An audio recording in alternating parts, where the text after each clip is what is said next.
KBS World Radio, the overseas service of the Korean broadcasting system, coming to you from Seoul, the capital of the Republic of Korea. We now begin today's English broadcast on KBS World Radio.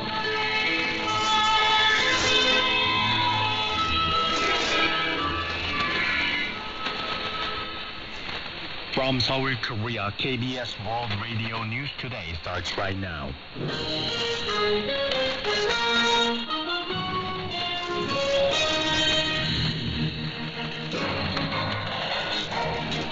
On today's broadcast, prosecutors withdraw its attempted raid on the Democratic Party's think tank located within party headquarters after apprehending its deputy chief, a close aide to party leader Lee Jae-myung. The U.S. reaffirms its commitment to the defense of South Korea, including the continued provision of U.S. extended deterrence. And a funeral service is held for an employee who died from a workplace accident at a bakery goods factory affiliated with the SDK group. This is KBS World Radio News. I'm Hideki. The prosecution attempted to raid the headquarters of the main opposition Democratic Party on Wednesday as part of its investigation into a close aide to DP chair Lee Jae-myung, but failed to do so as angry DP lawmakers blocked them by forming a human barricade. The Seoul Central District Prosecutor's Office sent investigators and prosecutors to the DP headquarters in Yeouido, Western Seoul at around 3 p.m., where the party-affiliated think tank, the Institute for Democracy, is located. The prosecution detained Kim Yong, deputy head of the institute, on Wednesday on charges of violating the Political Funds Act and attempted to raid his offices at the DP headquarters. However, prosecutors withdrew from the premises after 8 hours of standoff with DP lawmakers and members at the main entrance. Prosecutors said they decided to withdraw due to safety concerns, but that they will later return to raid Kim's office. Kim is accused of receiving some 800 million won in illegal political funds between April and August last year from key figures involved in the Daejangdong development scandal. Main opposition Democratic Party chairman Lee Jae-myung has expressed outrage over the prosecution detaining his close aide Kim Yong on allegations he violated the Political Funds Act. During an emergency meeting of party lawmakers on Thursday, he dismissed allegations that Kim received illicit funds, stressing that the truth is evident. Prosecutors suspect that such funds were used in Lee's presidential campaign. He said the government must rid itself of its attempt to maintain power by repressing the opposition and eliminating political rivals through what he referred to as such ploys.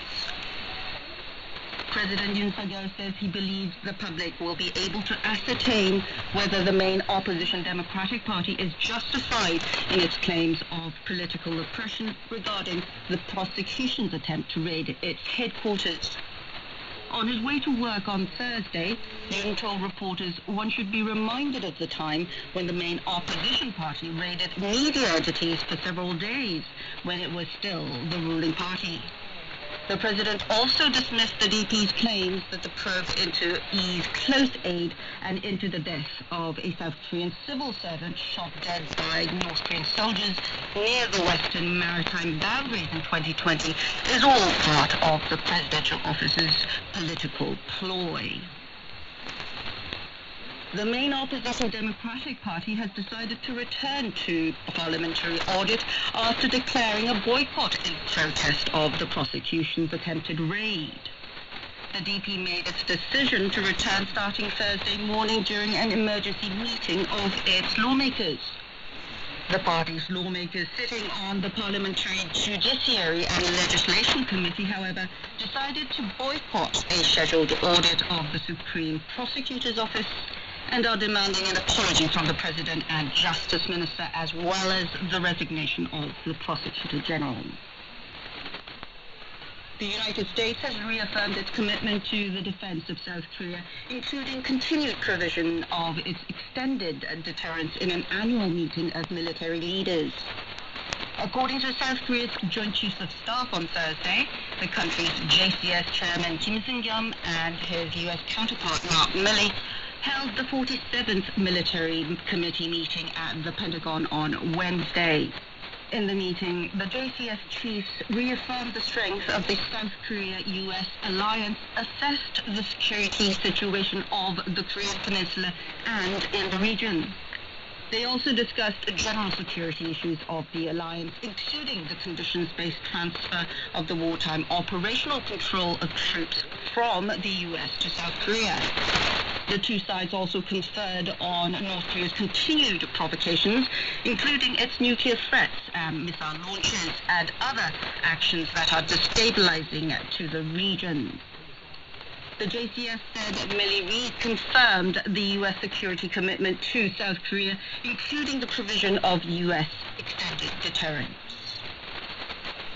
The U.S. State Department has expressed concern about the continued artillery shelling by North Korea into the East and West Sea buffer zones, but reaffirmed its commitment to engage with the regime. Department spokesperson Vedant Patel said in a briefing on Wednesday that the shelling that the U.S. has seen this week is a serious concern, adding it is further destabilizing towards the region and has the potential for adverse impacts on the U.S. allies and partners, in particular Japan and South Korea. The spokesperson reaffirmed the U.S. commitment to diplomacy with North Korea, saying that dialogue without preconditions with the North is a key facet of the ultimate goal, which is the complete denuclearization of the Korean Peninsula.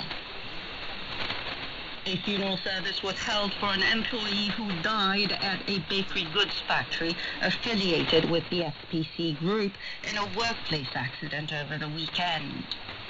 The worker in her 20s was found dead early Saturday at the factory located in Gyeongtaek, Gyeonggi Province, with her upper body caught in a mixing machine. The equipment apparently lacked proper safety devices to prevent the tragedy. The Labour Ministry has booked the head of the affiliate SPL for violating the recently beefed up Serious Accident Punishment Act and the Occupational Safety and Health Act. The police, who also booked the manager of the bakery factory for professional negligence resulting in death, are in the process of determining the exact cause of the incident.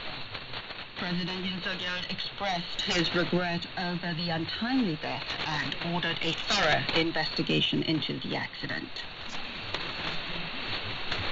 Daily COVID-19 cases dropped by some 4,000 from a day earlier, staying in the 20,000 range for a second day on Thursday. According to the Korea Disease Control and Prevention Agency, 25,431 infections were reported throughout Wednesday. Actor Lee Jung-jae has received an honorary award at the London East Asia Film Festival.